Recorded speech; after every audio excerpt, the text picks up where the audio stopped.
When the era of dinosaurs ended, the time of new animals and no less interesting creatures about which we will now tell you immediately. Paleogene period. In the interval between chalk extinction and the heyday of modern mammals, evolution has withdrawn two giants, Gastornis and Indricotherium. They are easy to imagine predators to the colossus, but nature gave them different food strategies, and hunting for everyone looked in their own way. Gastornis. He lived 56 million years ago. Almost a 2-meter bird with a massive, axial beak for decades was considered the terror of Paleocene. In the foreground were powerful jaw muscles, grabbing beaks and strong legs, capable of developing a short jerk of up to 30 miles per hour.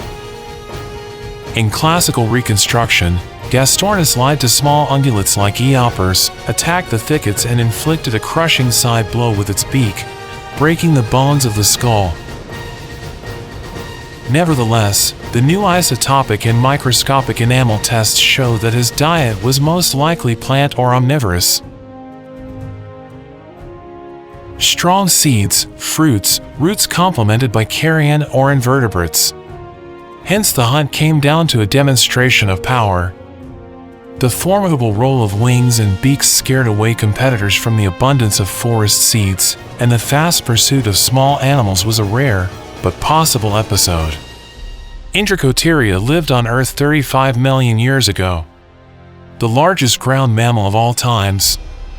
Up to 15 tons weighing, height in the shoulders 16 feet. This animal did not hunt in the usual sense. His prey was the tops of the trees. His weapon was a 7-meter neck, a flexible upper lip and mighty shoulders that allow you to bend acacia trunks. He slowly moved through the open wooded expanses, like a living crane, breaking off the branches, which no other herbivores had reached. Every day, Indricotheria tore into a ton of foliage, so the hunting strategy was continuous migration between the groves so that the plants have time to recover. The giant was defended passively.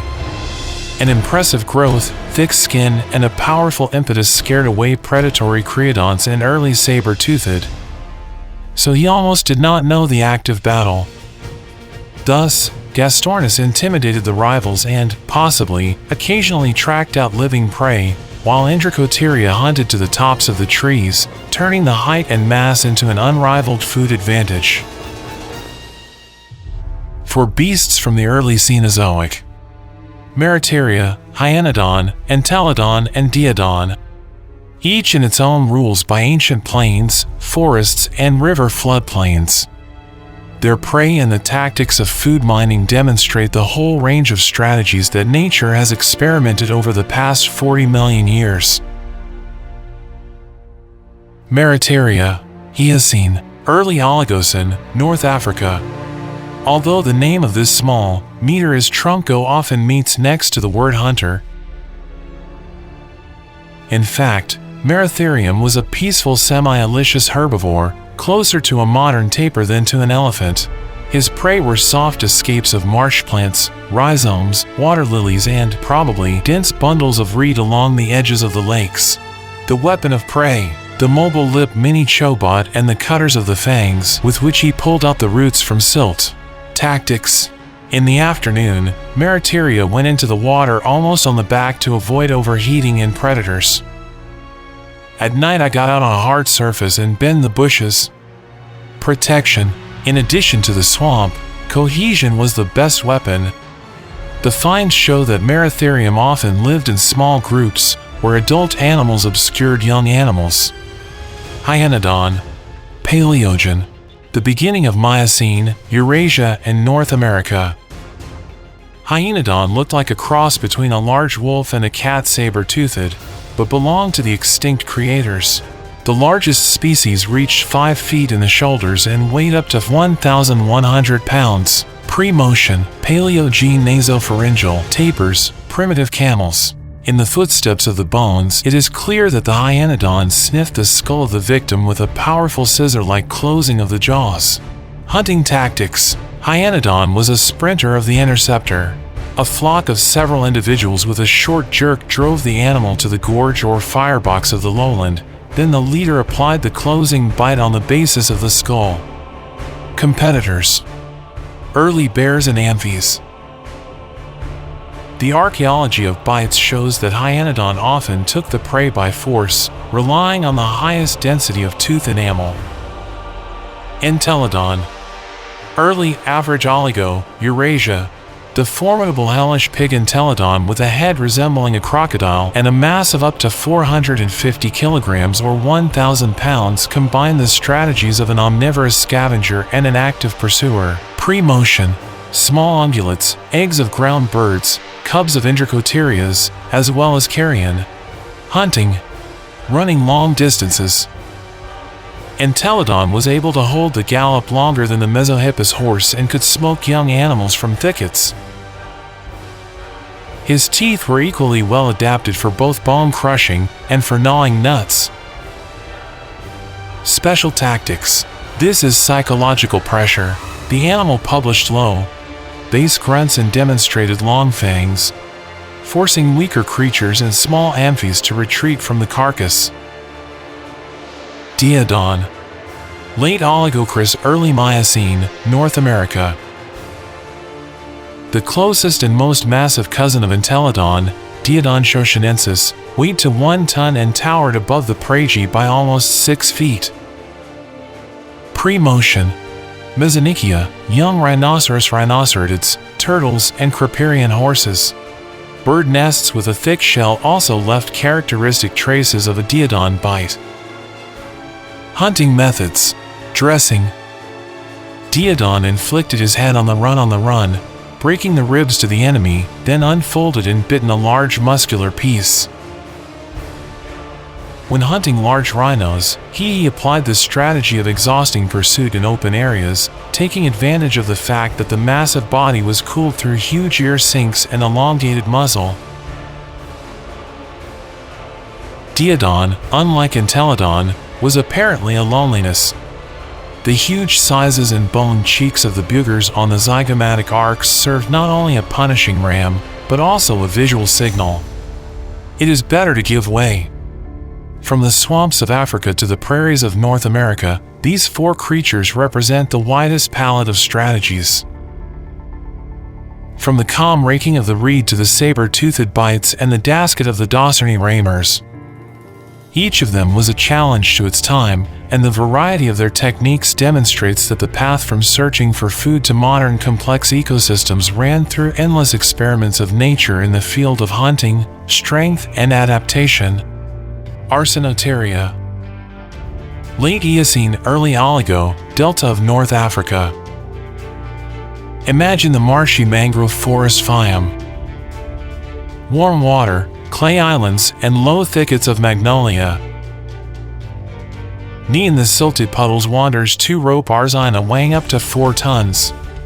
Its colossal, towing hooks diverging out is not a weapon of persecution, but a lever. The animal brings horns to the trunk of a young mangrove tree, makes a short push with his shoulders, and the plant is completely poured. While the trunk lies in the water, the giant slowly cuts off fleshy leaves and bark. This is that neither crocodiles nor competing tapirids can do. Thus, the extraction of Arsinaria is obtained with the help of strength and lever, not speed. Brontoteria or Megasaurops. Late Eocene, open plains of North America. The herds of primitive sheepskin paste raise dust, and pairs of powerful animals rise among them. Brontoteria resembles a modern rhino, but its forked bone horn sticks not on the nose, but at the end of the elongated muzzle. Animal diet. These are young shoots of maples and platans that grow along alluvial channels. The tactics are simple.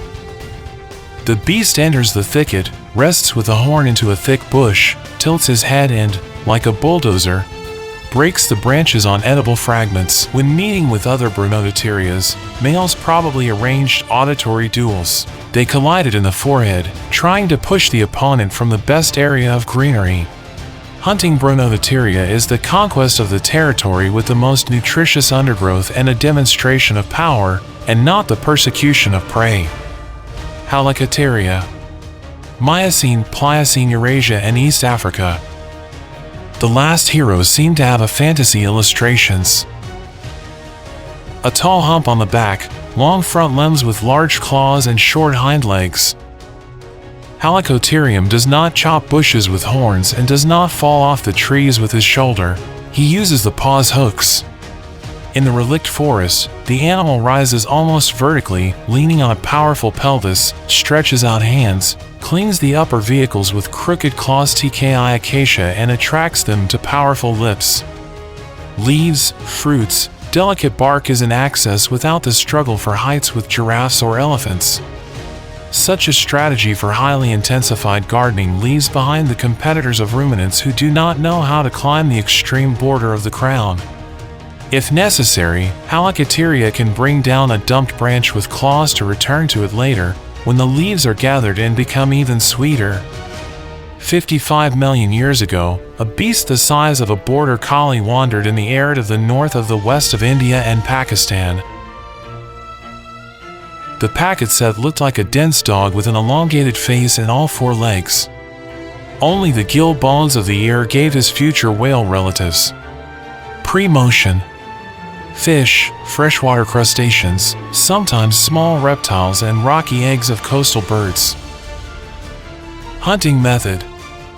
Pakistan was hidden in small water, lying literally on his chest to break sun glare. He listened to the underwater bones of the lower jaw, fixing the vibration of the abdominal fins of the fish. Then, a sharp jerk was thrown forward, grabbing the extraction of teeth with incisors. Theft on land complemented the diet with random carrion. His strategy. Srave quietly, hit quickly, typical for amphibious hunters. 5 million years later, the scene changes. The coastal mangers of the Fiume Gulf burst with seething herbs. Ambulitus is already 10 feet long, with all the signs of a sea predator. Lasts like hind limbs and flexible tail. But he could still walk. Pre-motion. Large fish, amphibians, terrestrial ungulates, who came to a watering water. Fragments of turtles are found in sharp teeth. Hunting method. The outpatient clinic acted according to the crocodile method. He quietly swam along the shore, only his eyes and nostrils stick out above the water, and then jumped up with lightning speed, clinging his teeth into the throat of the animal. With a complete immersion, he bent the spine in S-fit wave, developing a powerful underwater throw. On land, if the prey still ran away, the predator pursued it for several meters, leaning on large paws with fingers. Basilosaur. Open ocean emperor. 40 million years ago, the line of archaeosaurs loses its connection with the shore. Basilosaurus. This is a narrow, snake-shaped whale up to 59 feet long. This sea giant lived in warm proto-Persiidal and Tetra seas. Pre-motion. Large bunkin fish, slopes, sharks and even young Diodon whales. In the jaws of the Basilosaur, their skulls with deep prosecutors are found. Hunting method. Complete water life demanded an open persecution strategy. The Basilosaurus started from the depths using the synchronous work of the body muscles, and rose at a speed of more than 15 kilometers per hour or 11 miles per hour.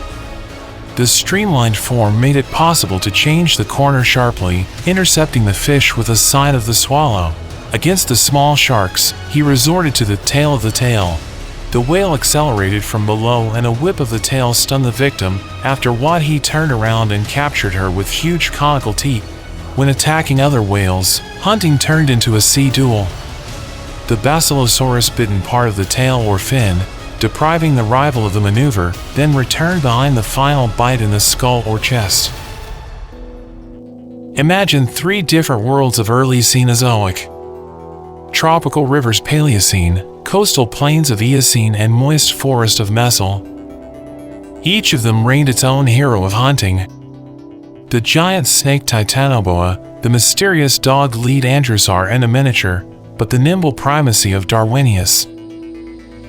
60 million years ago, the river of the Columbian Formation of Saricon was teeming with 2-meter tarpon-like fish and small crocodiles. It was them that the champion snake pursued them, Titanoboa ceruginoensis, up to 42 feet long and weighing over 1,500 pounds. The anatomy of the skull and teeth shows that the snake was primarily fishing. Numerous long teeth clung to slippery scales, and half-open mouth pulled water along with prey. However, the small Ceruginoensis crocodiles 6 feet long also often became dinner if they were ambushed among the roots of the mangroves. The hunting method resembled modern anacondas. The snake slowly patrolled the bottom, fixed the pressure with the sideline with the Jacobson organ, then with a sharp S-figurative throw she closed the jaw and wrapped the body around the victim, breaking the bones and closing her breath. Andrewsarchus.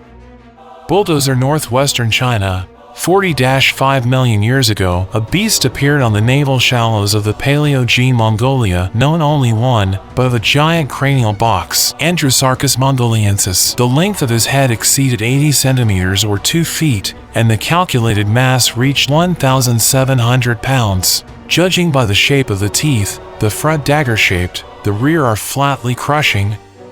Andrewsarchus was an omnivorous predator. He was looking for carcasses of discarded whales, crushed the shells of sea turtles and mollusks, but on occasion he could catch a living prey, young rhino, drywalls, large varan. The tactics consisted in a smooth, but inexorable persecution at low speed. The decisive moment, the most wide opening of the mouth and the closing of the jaws with a loud crack that can crush the tubular bones. Unlike flock of creodons, Andrewsarchus acted alone, relying on the margin of strength of the jaws and a terrifying look. Darwinius. Night gardener of the Eocene forest. In the same Eocene, but in Lake Mesel-German, a tiny, cat weight of the Darwinius macilli primat lived. The contents of its stomach are preserved in a stone plate. Leaves, seeds and juicy berries. And not a trace of insects. His hunt was bloodless, but required dexterity. Darwinius moved along the middle tier of the crown, sliding with 4 grasping limbs along the branches. Hearing the rustle of a bug of a weevil or uvidev has a crimson fruit, he sharply rushed forward, fixing the prey with tenacious fingers with his nails, and not claws, a rarity for that time. Vision with large orbits made it possible to distinguish between the contrast of the fruits in the twilight, and the scum helped to find enzyming berries with maximum calorie content. A small thong and scissory incisors were perfect tools to bite the peel and scoop up the pulp. Titanoboa, master of a hidden river and a strangling throw. Andrewsarchus, a tramp is a circus, turning everything edible into minced meat. Darwinius. Night fruit collector. Together they show how diverse the methods of extraction are even inside one geological gap. From a giant reptile and ground hypertension to a miniature primate, for which hunting is a search for the most ripe fruits. Pariseratoria. The largest ground mammal of all times. The 7-meter neck and the elongated upper lip allow him silently take off the crop from the tops of acacia, inaccessible to anyone else. If the branch is stubborn, the giant rests with his chest, pushes the barrel and breaks the whole crown. This colossus consumes up to a ton of foliage per day, which means its hunt is a continuous migration between groves so that the plants manage to grow. Nearby, but a little earlier, in Eocene North America, Winthateria wanders along a marshy fluid. 3 pairs of bone cones decorate the skull, and the saber-shaped tepla fangs look menacingly, but do not serve for murder. The beast bends young willow, and then hooks the bark with fangs, scraping it like a knife. In the dry seasons, he falls on the belly to the ponds and pulls out the rhizomes of the arrowis with powerful lips, turning the swamp silt into his prey site. And finally, among the shady forests of the early Eocene, Egypt rides a real horse, but still the size of an adult dog. The four-fingered front and three-fingered hind limbs help maneuver between the trunks. Its goal, young leaves, kidneys, and forest berries. Egypt stands on the hind legs, grabs the front of the thin trunk and tilts it to get to the juicy tops. If a predator is approaching, a mini horse instantly leaves the zigzags through undergrowth, where the long-legged pursuers get stuck. Did you like the video? Put your finger up and write comments. Subscribe to the channel right now. Do not forget about the bell so as not to miss new and interesting videos from the real channel Unreal.